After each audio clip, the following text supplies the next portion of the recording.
welcome back to my channel. Welcome back to another video. Today's video is going to be a tag video. I was looking for video ideas and on my suggested feed on YouTube, the mid-year book freakout tag kept coming up as suggestions. So I just picked one of those videos that came up as a suggestion, and the channel is Brooks Books. So I got the questions from her channel and I'll tag her below. This is the 2023 mid-year book freakout tag. The tag questions are, first question is, the best book you've read so far this year. And that would be, and I've read 175 books so far this year, so this was kind of hard. So there are probably multiple for the answers to these, but I tried to narrow it down. Like narrowing this down to one was hard, but it's the one that I still just cannot stop thinking about, and I cannot wait for the next book. First book in the Heroes of Havensong series by Reyes, and it's Dragonboy. That book was incredible. I think I had said at the time I've never read high fantasy, like adult or whatever, but if this is like what I would expect it to be, like middle grade epic high fantasy. Question number 2, best sequel you've read so far this year. I narrowed it down to a few. The third in the Whispering Pine series by Heidi and Kati Bartkowski. And the third book is The Reckoning. Those books just get better and better. And this one, it was so hard to put it down, and from the word go, you were just in it, and I loved it. The second in the Fireborn series, Phoenix and the Frost Palace by Fowler. The first book became an all-time favorite, so I was so excited for the sequel, and it did not disappoint. These books are just getting better and better, and I cannot wait for the next book. I love these books so much.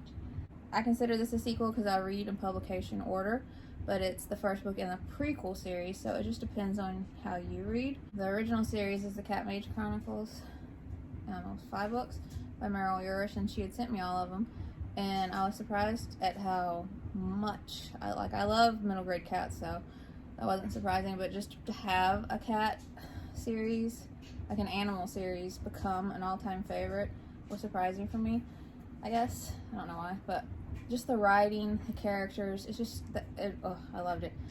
And I just recently finished the first book. It's out now in the prequel series, Cat Mage Genesis. It's called Heroes Rising by Meryl Yourish.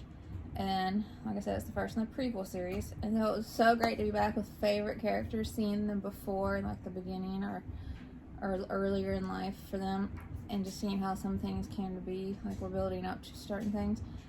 And it was just so great, not only to be back with them, but new characters that you meet, that you fall in love with, because she writes amazing characters with these cats, these cat mages.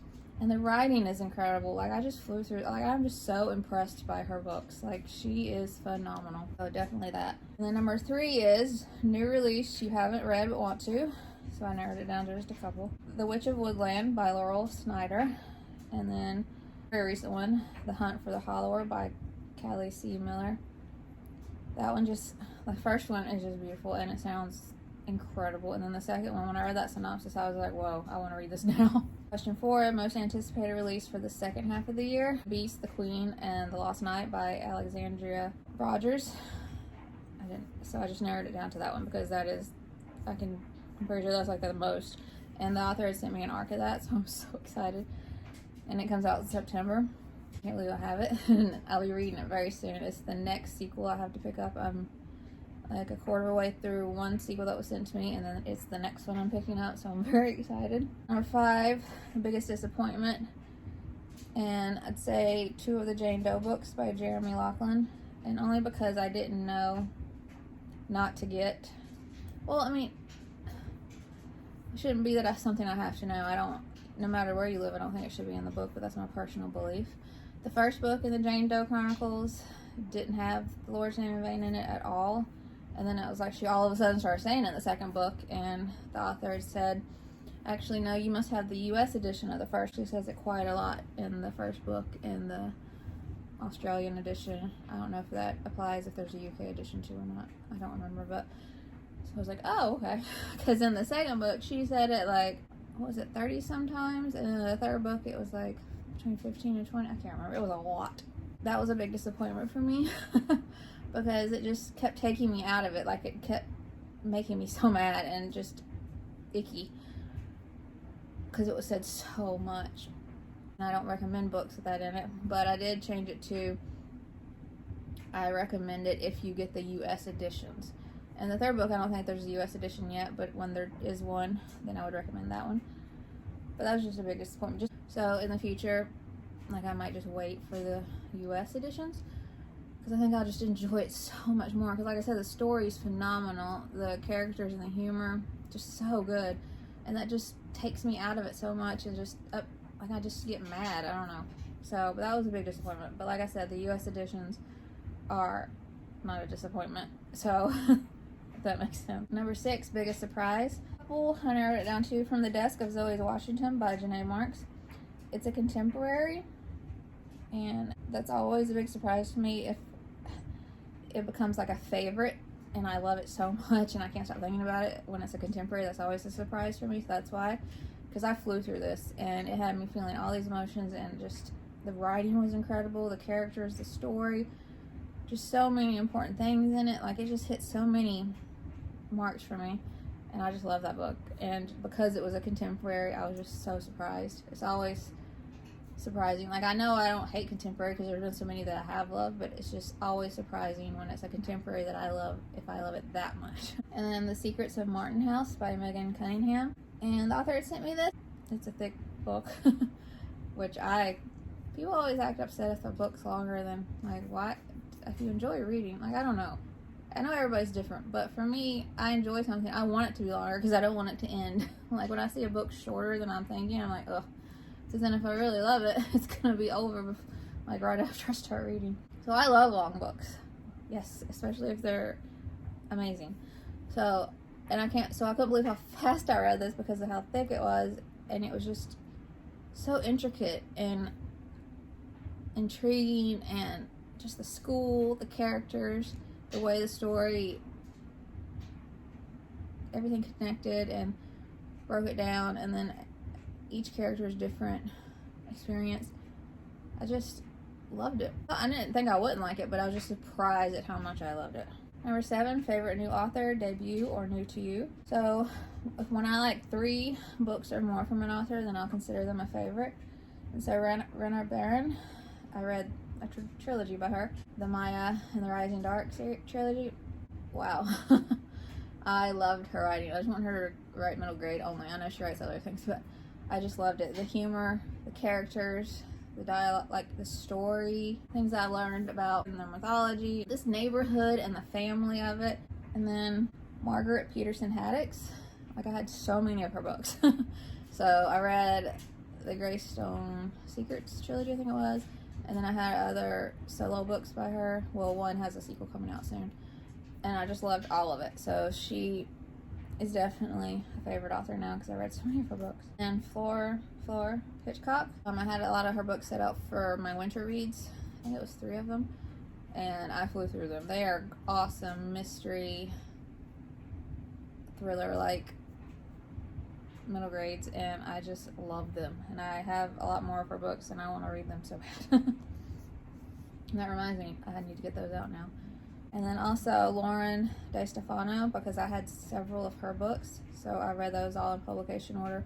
And then Cherish Cotter, I had read the Dollhouse mystery, something about Dollhouse by her, and I loved it. And I knew I had 3 or 4, I think 3 of her old backlisted books. So I read those in publication order back to back. So Cherish Cotter became another one. And then I read Mountainfell by Catherine Orton, and that was my 3rd book read by her, and I've been obsessed with all of her books so far. This one, the most, so she's getting better and better. So she's definitely a favorite author now. Number 8 is newest fictional crush. I just put no. I read middle grade, so no. And then number 9 is newest favorite character. I read 175 books. It's hard to just... So I recently finished The Outlaws, Scarlet and Brown by Jonathan Stroud. Definitely upper middle grade, and I was obsessed with this book. And I'm about to start the second one. So Scarlett McCain, I picked 2. Scarlett McCain and Albert Brown was my newest favorite character, because together, they're each so incredible when they're like together. And Scarlett, she's just so cool.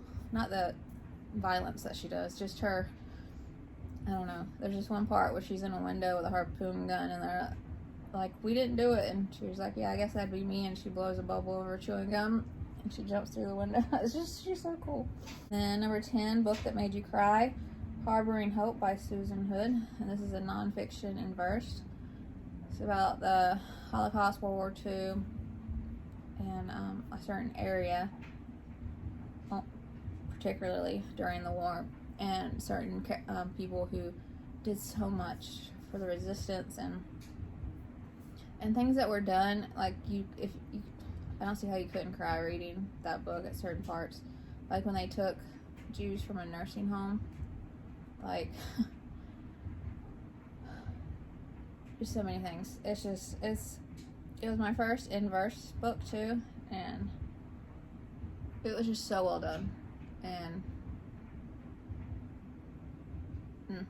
number 11, Book That Made You Happy. They all make me happy except when they're like things about real events, or nonfiction like the one I just talked about, or historical fiction where it's just so these things really happen and that makes it. But just some recent ones. The Detective's Guide to Ocean Travel by Nikki Greenberg, and then the Lizzie and Belle mystery books. There's 2 currently out by J.T. Williams. So it just made me happy because they're detective mysteries. So I always love that in historical fiction. And then again, Heroes Rising by Meryl Yourish made me happy, being back with her writing, and the Cat Mages. Just so good. Number 12, Most Beautiful Book You Have Acquired This Year. I don't know why that didn't hit before. I just realized it said acquired. I was thinking it meant you read, so I just looked at the read books, but that's fine because acquired, there's just so many. So I don't know if I acquired all of those this year, but I'm changing it to the books you've read this year. The Midnighters by Hannah Took. I mean, it's so beautiful. And then the naked hardcover is beautiful, and the book was amazing. And then again, Mountain Fowl by Catherine Orton. Such a beautiful paperback. And then Lilliput by Sam Gayton. That book is stunning. And the illustrations inside too, like, oh, so beautiful. And question number 13, what books you need to read before the end of the year? And so I just looked at, some of my arcs. So Futureland 2, The Nightmare Hour by H.D. Hunter. That comes out November 7th, and I have an arc from Random House Kids. Thank you so much. And I love that first book so much, and I cannot wait to see what happens next. And then I need to read the whole Janitor series by Tyler Whitesides, because the first book in the companion series comes out September 5th, and Shadow Mountain had sent me an arc of that. I need to get those read. And then lastly, question 14, favorite book to movie adaptation. This is kind of a cheat answer because I don't think any book I've read has been made into a movie, except like, Heidi. So yeah, I guess Heidi. But I cheated a little bit because these are retellings of A Secret Garden. I think I now have 3 retellings of A Secret Garden that are fighting for my top favorite. Like Moon Garden, I loved.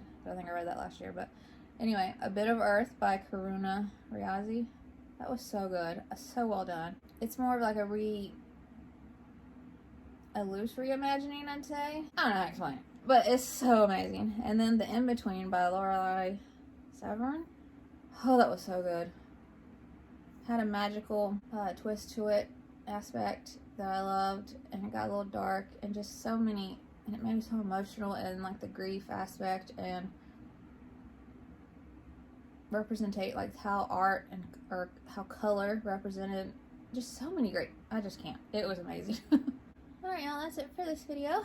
Has your year up to this point been going as well as you wanted it to, as far as your reading? Is it not? Reading's just supposed to be fun, so if it hasn't, it's not like it's a chore. If reading ever becomes a chore, don't do it. Like, I don't understand people when they complain about having to read, or like, why do you have to read? Or they act like unhappy about it. I don't understand. But I hope you enjoyed the video, and if you'd like to subscribe, I would love that if you'd like to. And I'll see you in my next video. Bye.